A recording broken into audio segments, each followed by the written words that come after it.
Sábado Verde, radio y podcast, en la radio pública de la ciudad de Buenos Aires.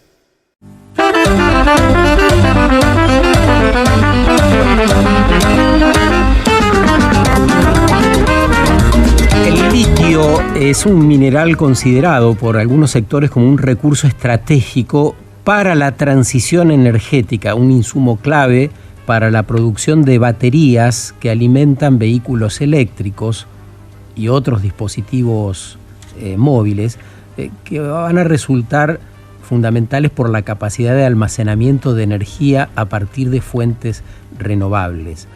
En los últimos años adquirió un importante rol vinculado a los debates justamente sobre la transición energética, y en Argentina el litio, que se extrae de la salmuera, se procesa y se exporta como carbonato de litio. Es uno de los 25 minerales más abundantes del planeta, está en la corteza terrestre y en el agua del mar.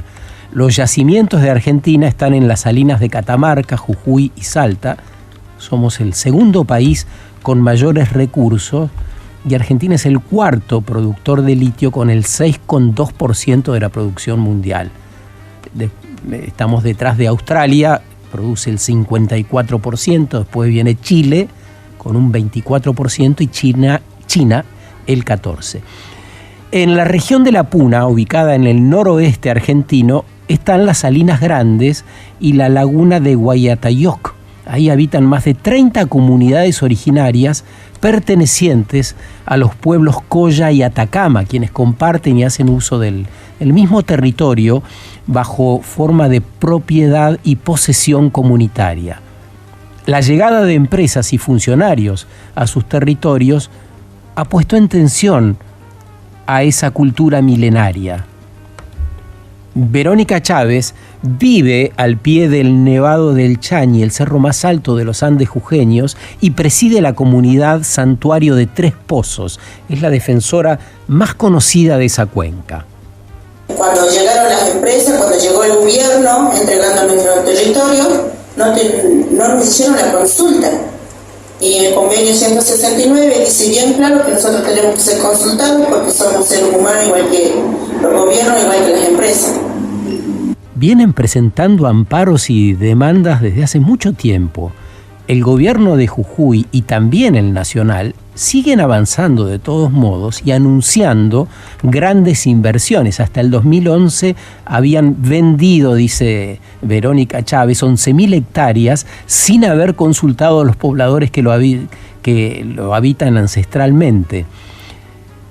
Y tiene que ser una consulta colectiva, dice Verónica, no individual. Ellos saben de la posibilidad de corromper que tienen las empresas y los gobiernos nacionales y provinciales, que con impunidad intentan comprar a las personas individualmente. Puede ser con un vehículo a los más influyentes, hasta con unos kilos de comida a los más postergados. Así actúa la minería, y quienes están a cargo de las representaciones públicas presionan, avasallan, corrompen, dividen, generan enfrentamientos. Miren lo que tiene que decir Verónica. Es un audio de esta semana en la presentación del informe de la Fundación Ambiente y Recursos Naturales. Nosotros también somos ciudadanos, dice, nosotros somos seres humanos. Es más, dice Verónica. Ernesto Pico nació en Santiago del Estero en 1982, es doctor en Ciencias Sociales, es el autor de Crónicas del Litio, donde denuncia la explotación del territorio y de las personas. Trabaja como periodista, es docente, investigador en la Universidad Nacional de Santiago del Estero, que es donde está hoy. ¿Cómo estás, Ernesto? Buen día. Hola, Sergio, buen día, qué gusto escucharte. Igualmente. Teniendo en cuenta lo que dicen las comunidades, ¿podríamos hablar de energía sustentable cuando hablamos del litio? Y no, ¿no? Pareciera que no. Y en principio no. Lo que pasa es que se mezclan una serie de discursos y de justificaciones que tienen como principal bandera el tema de la transición energética, que es una transición energética para el norte a costa del sacrificio de los ecosistemas del sur, ¿no? Y de los ecosistemas, incluyendo, como bien decía recién esta dirigente que vos ponías a ver recién, que estos ecosistemas que también tienen ciudadanos y personas a las cuales no se les están respetando sus derechos, ¿no? ¿Y cómo? En gran medida. Pero déjame decir algo más respecto de esto, que uno por ahí cuando piensa el tema de las comunidades originarias también las piensa como un tema homogéneo, pero una de las cosas que yo he descubierto andando y viajando por esos territorios es que entre las comunidades incluso hay una diversidad de posiciones bien variada, porque hay muchos miembros de las comunidades que transan con las empresas, como vos bien lo marcabas aquí, o miembros de las comunidades que no transan, pero que no apoyan los reclamos por miedo a algún tipo de represalia o algún tipo de situación, ¿no?, que se les pueda presentar. Entonces es como bien diversa la situación, y si te vas a otros países, más aún todavía. No, es interesante lo que decís, porque ese miedo es ante amenazas concretas, es ante sucesos que han padecido. Es decir, cuando llega una empresa y cuando llegan los funcionarios del gobierno, no es joda. Digamos, los funcionarios van y aprietan. Y bueno, y la empresa también, hay que ponerse en ese territorio, en ese espacio vacío de personas y de instituciones, y para poder entender lo que sufren y las presiones estas de las cuales nos empieza a hablar Ernesto Pico. También creo que hay mucho desconocimiento sobre el litio y su extracción. Por eso quisiera rápidamente hacerte un par de preguntas acerca de cómo se extrae el litio, qué hace falta para sacarlo y llevarlo a las baterías, qué pasa con el agua. Las empresas dicen, no usamos tanta agua y el agua que usamos no es necesariamente potable, después se devuelve. ¿Qué podrías decirnos para poder tener un poco más claro el tema? Mira, vos, Sergio, dabas una clave con algo fundamental, que es que son ecosistemas bien lejanos, aislados, fuera del ojo público. Rara vez, la mayoría de las personas rara vez ha pasado por un salar, y si ha pasado por un salar, ha pasado por las puntitas de los salares, que son donde la gente se va a hacer fotos, ¿no? Fotos turísticas, ahí en el camino, que son las puntitas de ecosistemas muy enormes, muy grandes, muy diversos también, pero muy alejados, y de los cuales no tenemos registro, no tenemos memoria, no tenemos imágenes mentales que nos hagan pensar en qué es lo que hay ahí, qué es lo que pasa, qué es lo que está en juego. La extracción del litio es un sistema que es el que se usa hoy, que no es el único. A ver, el litio se puede extraer de dos maneras: o a través de la minería en roca, que es la que se hace por ejemplo en Australia, en algunos países de África, que aquí no se hace, o a través de la extracción de la salmuera debajo de los salares. Cuando se dice que en el triángulo del litio está más o menos entre el 60 y el 70% de la reserva de litio en el mundo, es en realidad la reserva de litio en salares del mundo, que igual es un montón, ¿no? Lo que se hace es perforar la costa de los salares, meter ahí unas mangueras en muchos metros de profundidad, se bombea la salmuera, que es agua con un altísimo contenido de sal, mucho más que el agua del mar, por ejemplo. Y eso se vuelca, ¿no? Se bombea y se vuelca sobre unos grandes piletones, que son piletones que uno los puede ver, por ejemplo, desde el Google Maps, que parecen unas cosas muy, muy extrañas, porque son piletones que tienen kilómetros cuadrados de superficie, ¿no? Eso se vuelca sobre esos piletones y se deja secar al sol. Y después de unos meses, parte de esa agua se evapora, parte de esa agua se devuelve a los salares, pero llevándolo a laguna o a algunos lugares, y lo que queda en el fondo queda sedimentado los minerales que vienen en la salmuera. Uno de esos minerales es el litio. Eso después se procesa en las plantas químicas, se separa el litio y se lo vende. Ahora, ¿cuál es el problema? Que hay minerales que se separan y se vuelcan al costado de las plantas y quedan ahí, ¿no? Yo he estado ahí, lo he visto, los montículos de desechos, de desperdicios, de los cuales todavía no se sabe muy bien cuál es su impacto, porque eso se lo lleva el viento, ¿no? En gran parte, y no se sabe cuál es el impacto en el suelo, en el aire, en el agua, en la fauna. Y después lo que pasa con el agua, ¿no? Que muchas comunidades han denunciado que se han secado vegas, que son estos pequeños oasis de agua que permiten organizarse las comunidades y trabajar con sus animales, ríos que denuncian que se han contaminado, y lo cierto es que todavía no está lo suficientemente estudiado el impacto ambiental, más allá de las denuncias, como las que hacen las comunidades originarias. De algunas investigaciones, hay por ejemplo una investigadora en Chile que ha comprobado efectivamente, después de una serie de investigaciones durante varios años, que han empezado a migrar los flamencos, que son parte de la fauna típica y que incluso es un atractivo turístico, han empezado a irse, ¿no? Sí, lo que yo siento, si me permitís, Ernesto, es que claro, pareciera que es un método sencillo el que se emplea, lo has explicado con tanta claridad, y pareciera nos cuesta entender los perjuicios que trae al ambiente, ¿no? Uno dice los flamencos frente a la necesidad de dólares, claro, pareciera algo demasiado endeble como argumento, ¿no? Y te lo digo más brutalmente, los salares frente a la necesidad de dólares, ¿a quién le importarían los salares, no? A costa de... Porque lo que no está dicho, ¿no? Lo que no se dice, es que aparentemente hay un acuerdo de sacrificar esos ecosistemas a costa de dólares. Bueno, lo acaba de decir el relator de Naciones Unidas en Chile. Zonas de Sacrificio ha amonestado severamente al país para que lleve al menos agua potable a niños que no tienen agua en su casa ni en las escuelas. Fíjate vos.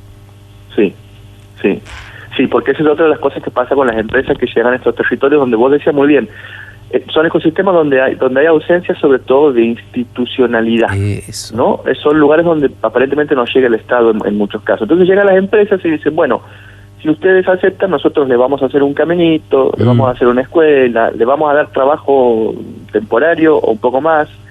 Al principio, cuando recién llegaban las empresas norteamericanas y australianas, las comunidades las tentaban con el tema del laburo, pero el laburo que había era, por ejemplo, hacer señaleros en la ruta, o ayudar a recoger los residuos, o trabajar en la construcción, y cuando se terminaban de las plantas, ya no hacían falta. Entonces se tenían que volver a sus casas, y ahí es donde se pusieron más beligerantes, porque se sintieron traicionados. Las mujeres a cocinar, me acuerdo perfectamente, la minería hizo eso. Pero lo que están haciendo ahora, que sí es una novedad, es están empezando, porque esto lo está haciendo, por ejemplo, Sal de Vida en Jujuy, que están empezando a capacitar a miembros de las comunidades para ser, por ejemplo, asistentes de laboratorio, ¿no? Eso es una novedad interesante. Pero bueno, con todas las contradicciones de la sí, ¿no? Y siguiendo para entender un poco, ¿cómo se determina el precio del litio? Porque hay una gran variabilidad, sale $20,000, $25,000, $29,000 la tonelada. ¿Cuánto sale? ¿Cómo sabes?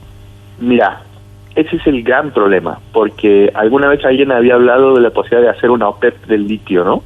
Una OPEP, la Organización del Petróleo, digamos. Como la del petróleo, pero la del litio, ¿no? Que los países que están ahí pudieran organizarse para manejar el tema del precio. Pero la verdad es que hoy el precio internacional está suelto, ¿no? A los movimientos del mercado. Hay un dato que es brutal, que es que en los últimos 10 años, entre 2012 y 2022, el precio de la tonelada de litio pasó de $4,000, ¿no? a $78,000. Wow. Después volvió a bajar, después volvió a subir ahora en 2023, pero se multiplicó casi 20 veces, ¿no? Si no me falla el cálculo. Y después hay otro problema, que por ejemplo, Livent, que es la empresa que está en Catamarca, tuvo el año pasado una denuncia por subfacturación, por vender el litio más barato. ¿Por qué? Porque lo vendía a Estados Unidos, se lo vendía a una empresa del mismo holding, donde allá lo procesan y lo trabajan, y entonces como lo subfacturaban, ¿para qué se vendía más barato? Porque se vendía a sí mismo y porque tenía que pagar menos regalías aquí en Catamarca. Bueno, entonces ahí la aduana le metió una denuncia enorme, ¿no? Porque se les ocurrió comparar con cuál era el precio con el que se lo vendía, con el que lo vendía Sal de Vida en Jujuy, había una diferencia enorme, y bueno.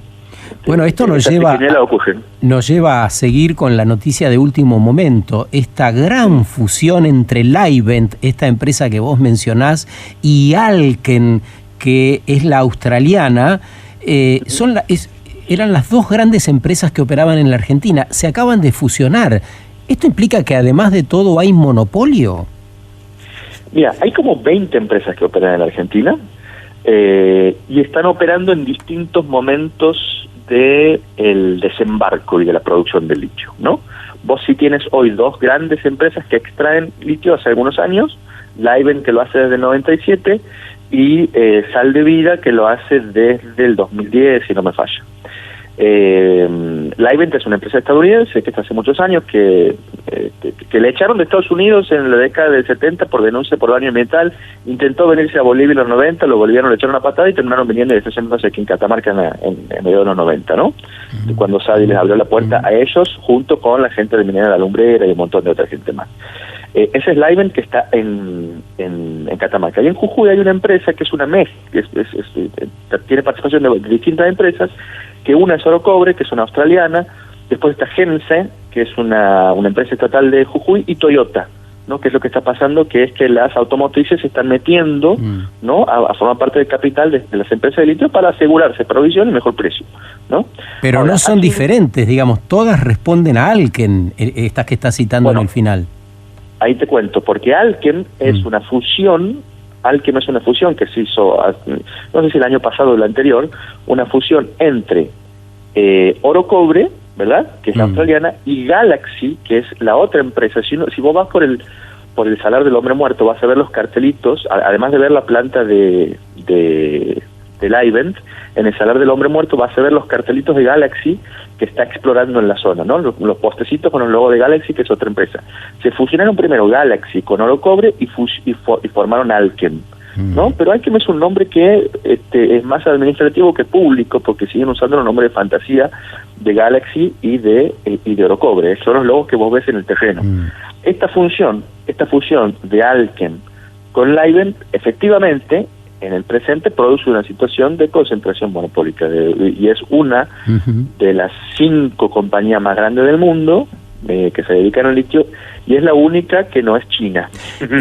Estás escuchando a Ernesto Pico, que es un doctor en ciencias sociales, investigador, autor de Crónicas del Litio, donde denuncia la explotación del territorio y de las personas, y sabe muy bien cómo es el negocio del litio, cómo operan las empresas. Nos estamos enterando de muchas cosas y aprendiendo a interpretar esto que resulta vital para el debate de estos días en Argentina. ¿Qué tal, Ernesto? Te habla Marina. Y en línea con esto, ¿no?, con tu libro Crónicas del Litio, vos hablás de 4 actores que vos estudiaste en tu investigación que son necesarios, digamos, para que esta explotación se lleve a cabo, que es por un lado la comunidad, los políticos, los investigadores que ven las consecuencias de esto, y por otro lado las empresas. Ahora, tienen diferente peso, digamos. Yo creo que los políticos y las empresas darían un peso mucho mayor para poder, digamos, continuar con esta explotación, y sin embargo algunas comunidades se han puesto firmes y esto no ha ocurrido, como en las Salinas o en Bolivia. ¿Qué crees? ¿Qué factor tienen estas comunidades para poder defenderse en función de otras que quedan como más expuestas a esta situación? Sí, buen día, Marina. La diferencia está en que hay organizadas, hay comunidades que están más cerca. Vos ten en cuenta que son poblaciones que están muy aisladas, ¿no? Y poder hacer una asamblea significa viajar muchos kilómetros en medio del desierto, por ejemplo, ¿no? Poder ir a plantarse frente a unos tipos que vienen, porque ellos te cuentan, vimos aparecer que pasaba, ¿no?, un camión con una perforadora y nadie sabe dónde sale. Y es una perforadora de alguna empresa que presentó un papel con un pedimento en el gobierno de la provincia y de pronto llega ahí. Clave lo que estás diciendo. Déjame hacer un punto acá. Digamos, sería como elemental, básico, que el Estado anuncie a las comunidades que va a pasar ese camión mucho antes para que las comunidades decidan o no, ¿o me equivoco? Hay legislación internacional que obliga al Estado y a las empresas a consultarle a las comunidades antes de tomar cualquier decisión, y es lo que denuncian las comunidades y que muchas veces no son escuchadas. Y las comunidades denuncian 2 cosas. Primero, que no se hace la consulta, y segundo, y esto lo han denunciado en Catamarca también, que a veces las consultas son puestas en escena, ¿no? Que se hacen que se pone una carpa ahí en medio del salar y que se llevan a las comunidades amigas, digamos, ¿no?, de las empresas. y que las consultas son ilegítimas y demás, ¿no? Pero efectivamente nosotros tenemos una legislación en Argentina que es muy diferente a la de Chile y de Bolivia, y que es muy permisiva y que le da muchos privilegios al capital privado, y que mientras estamos discutiendo aquí en el programa y mientras se están discutiendo los científicos a ver qué métodos más limpios hay de extracción y mientras los rancheros existen, se siguen extrayendo millones de litros de agua de salmuera por día, de domingo a domingo, ¿no? Por lo que sabes, el litio efectivamente será la salvación en 10, 15, 20 años para esa movilidad sostenible de la cual hablamos, es decir, ¿podría reemplazar al petróleo en muchas de las cosas que hoy se usa el petróleo, en la movilidad, por ejemplo, en las ciudades? Mira, en el norte, bueno, hay países como Alemania, por ejemplo, creo que tiene puesto el 2030 como fecha para su transición, ¿no? De la pasar al uso, que sean más los autos eléctricos que los autos que anden a combustible. Sí. Pero digo, ¿no hay otra tecnología que pueda ser superadora de esto que estamos hablando y que constituye tanto riesgo? Mira, hay dos cosas que se están viendo. Por un lado, tecnologías de extracción menos agresiva, que lo están estudiando científicos en el mundo y aquí en Argentina también, que es a través con el uso de filtros y que no haya que sacar el agua y volverla a meter. Bueno, hay toda una discusión acerca de la posibilidad del uso de tecnologías menos agresivas con el salar, con el medio ambiente, ¿no? Por un lado. Pero por otro lado hay una discusión que se da menos, y esto lo hablábamos con el secretario de Minería de Jujuy, que decía que él dice, quizás el litio es una cosa que pase hoy y termine en unos años la fiebre del litio, porque encuentran algún otro componente, ¿no? Para las baterías de los autos eléctricos y para los paneles solares y demás, que lo reemplace el litio. Puede ocurrir, es probable que ocurra. Entonces, que la fiebre del litio sea algo que dure unos años y que a costa de eso sea un negocio corto donde se enriquezca muy poca gente a costa del impacto en el medio ambiente, y que la discusión es sobre tener tecnologías de extracción más limpia, al final cuando lleguen o se resuelvan ya no tenga mucho sentido, ¿no? Ernesto, gracias por este rato con nosotros, un gran abrazo, sigamos en comunicación, este es un tema que nos convoca y bueno, todo lo que haces aporta realmente para esa discusión de calidad que necesitamos darnos. Un gran abrazo.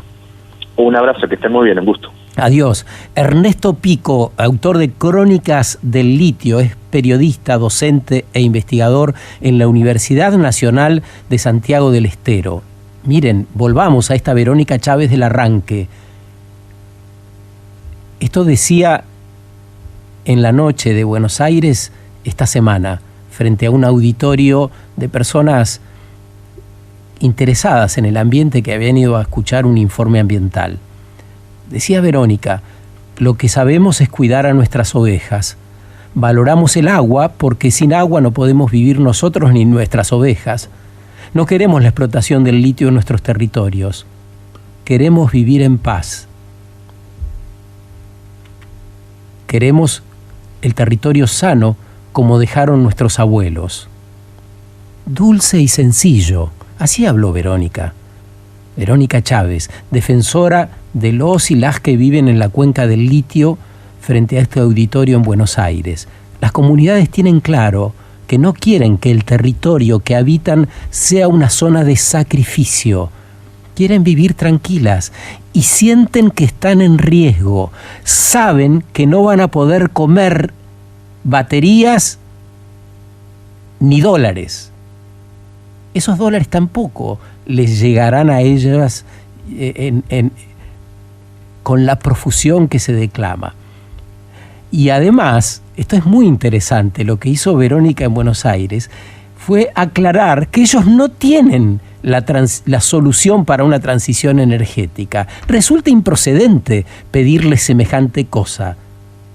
Nosotros sabemos cuidar a nuestras ovejas, dicen. Esa es la sabiduría que tienen y su mayor capital. No hay nadie en el mundo que sepa más que ellas de cuidar de ovejas en los salares. Si tuviésemos la capacidad de elaborar un tejido ciudadano virtuoso, debería haber otras y otras que aporten las soluciones al problema de la movilidad en este caso, teniendo en consideración a esta dulzura y a estos derechos, en tanto humanos sintientes, es lo más importante que debiéramos atender. ¿Hasta cuándo he de morir? ¿Hasta cuándo he de morir? Viendo la luna plateada. Luna blanca que se va, luna, luna colorada, que me brota en las entrañas. Luna, te daría mis ojos te los daría. Luna, te daría mis ojos, pero no te los voy a dar, porque si te doy mis ojos me quedo sin verte, luna, y no podría ni llorar de tu hermosura. Luna nueva crecerá, luna llena de menguar, muero y nazco en cada luna, y mi sangre se hace mar, y yo me pongo a cantarle a tu hermosura.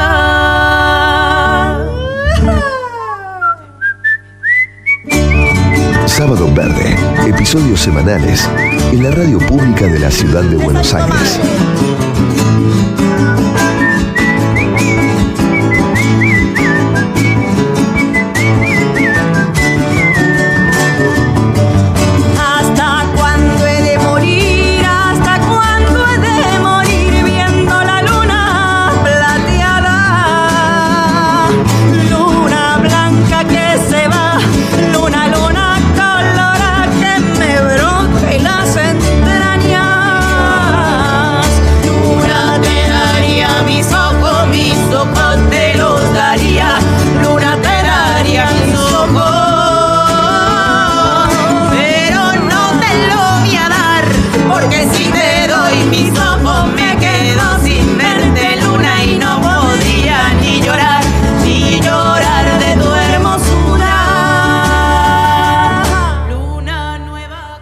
Sábado Verde, radio y podcast en la radio pública de la ciudad de Buenos Aires.